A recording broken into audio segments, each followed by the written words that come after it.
X first? Sure. And you saw this recently? Yesterday.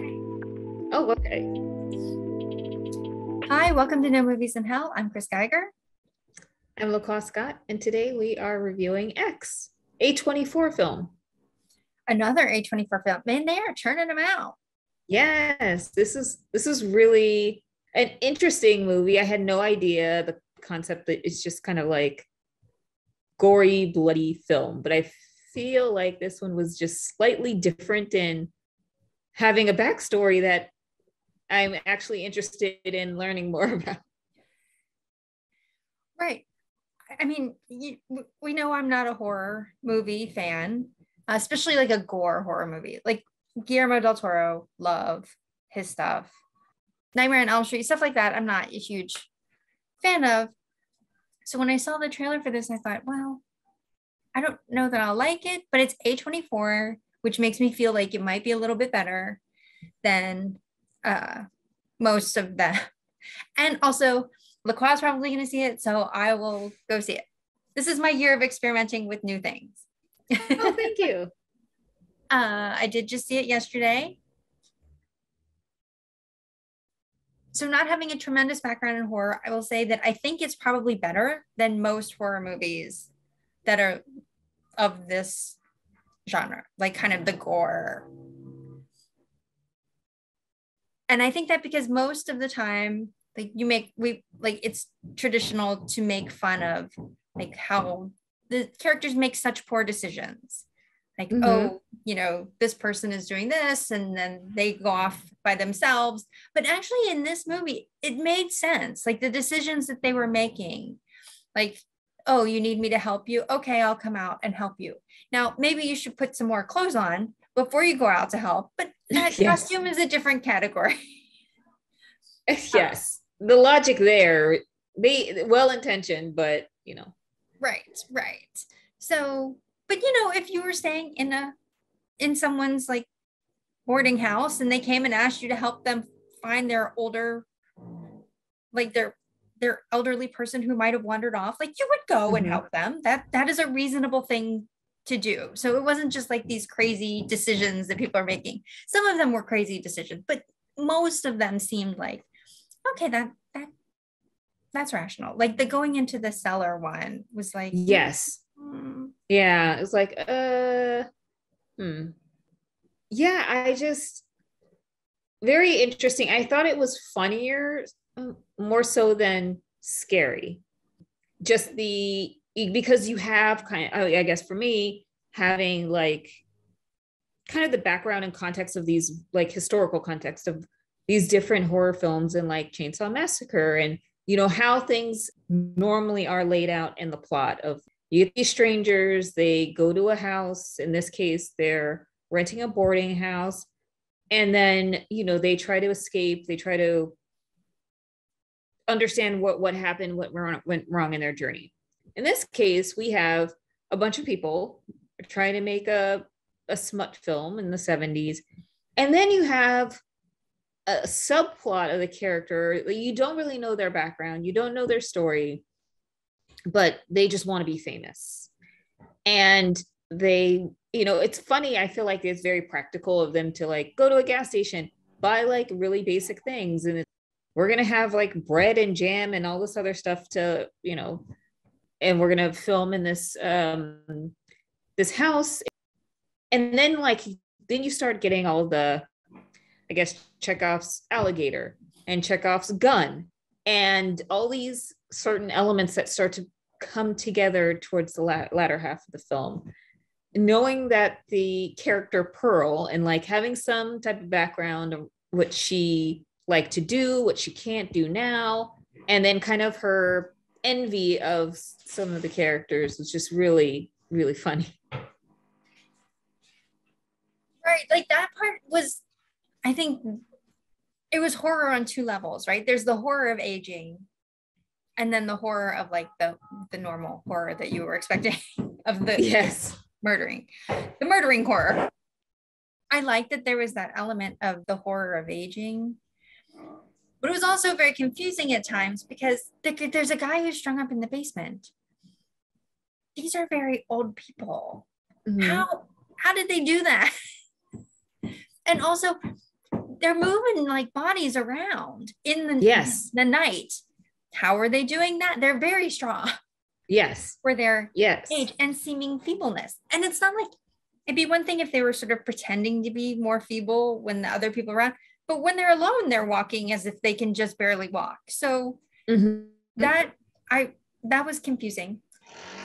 And then the you're never 100% sure what she wants to do with, what's her name, the girl who survives. Yeah. Yeah, she's just like, I wanted her. It's like, well, Yeah. what did you want to do with her? Yeah. It's like, what do you want her for? Um, Presumably to string up yeah. in the basement. I mean, right? Because what else would you do with her? Yeah, like the guy. Yeah. Yeah. Unless there's like some fantastical element to it, like they are body snatchers or something like that. You know what I mean? Like we I kept never waiting got for that. that. Yeah.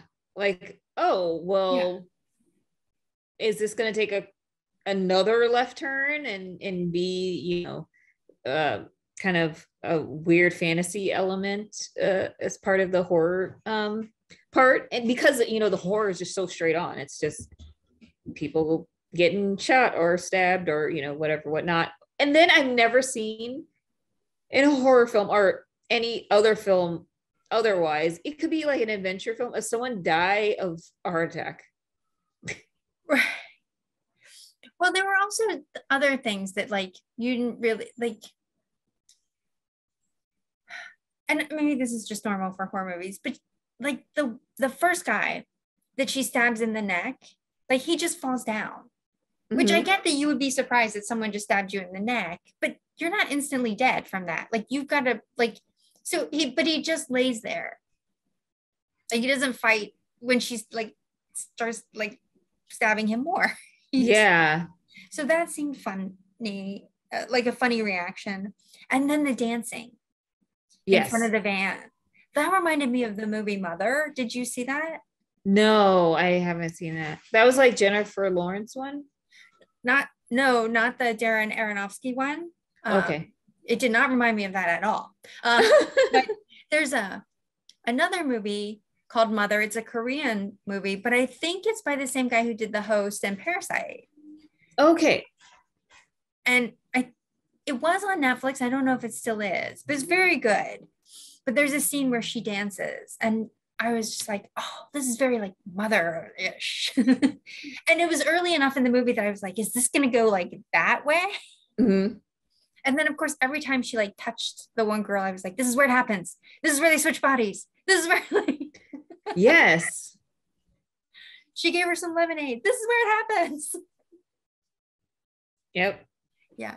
So let's pull up our slides. I didn't really like it, but I gave it an extra point on the story because it did have that extra element to it that I Mm-hmm. wasn't expecting. And I thought it was really what makes it an A24 versus just a straight up like Blumhouse. Yes.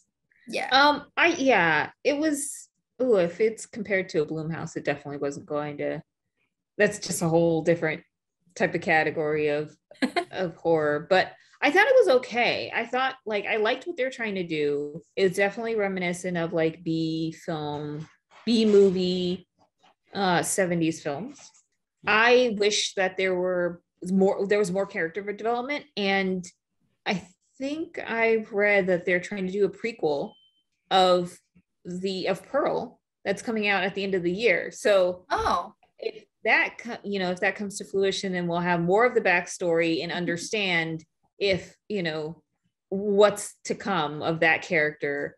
So it's almost like they can go backwards and try to fill in, to give context, and then maybe forward with what happens with the sole survivor and kind of her, what she's trying to accomplish in life, and the like the religious undertones, very reminiscent of horror films in the trope. But thought it was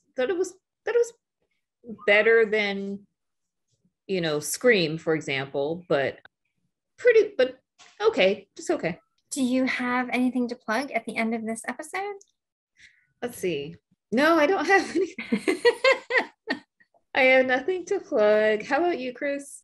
That's okay. I don't have anything to plug. It was funny, like a week ago, I thought, oh my gosh, April 1st, so much is coming out. I gotta get I gotta get ready. But now that we're here, I'm like, well, what else is coming out? Like Yeah, everything everywhere. Everything everywhere. I was excited Morbius. Morbius, I'm seeing on Sunday. I'm not okay. excited about like the more and I think I'm just overexposed on the trailer. The more I see the trailer, which I've seen in front of every movie I've gone to in the past 3 months. Yes. Every time I watch it, I think, oh, this might be bad. Yeah. Where the first couple times I saw the trailer, I was like, that looks cool. Like the scene where he goes in the cave and all the bats are flying around. Oh, this looks awesome. But now I'm just like, oh no, I feel yeah. So I'm overexposed on that, but I'm still gonna go on Sunday and see. I'm hopeful, fingers crossed. And then what else is coming out? Sonic the Hedgehog. Looking forward to it. All right. I might not see that one with you. It has some really great actors. It does. And you don't see James Marsden in that much stuff these days, I feel like. No, the only let's see, the last thing I remember him is maybe the first version of like the Xmen characters.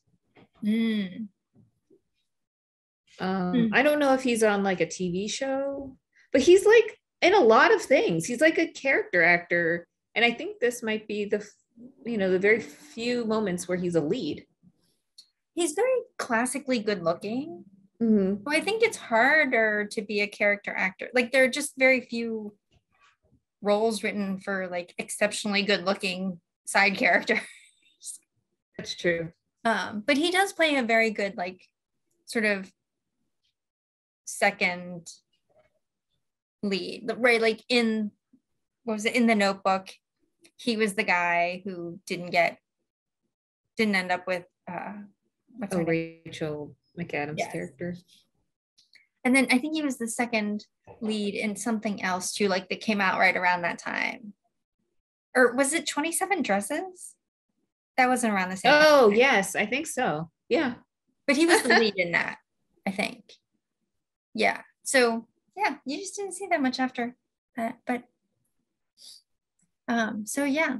LaCroix's looking forward to Sonic the Hedgehog. I am. It's the last movie I saw in the theater before lockdown. Was the first one in 2020. Wow, that was just 2020 when that came out.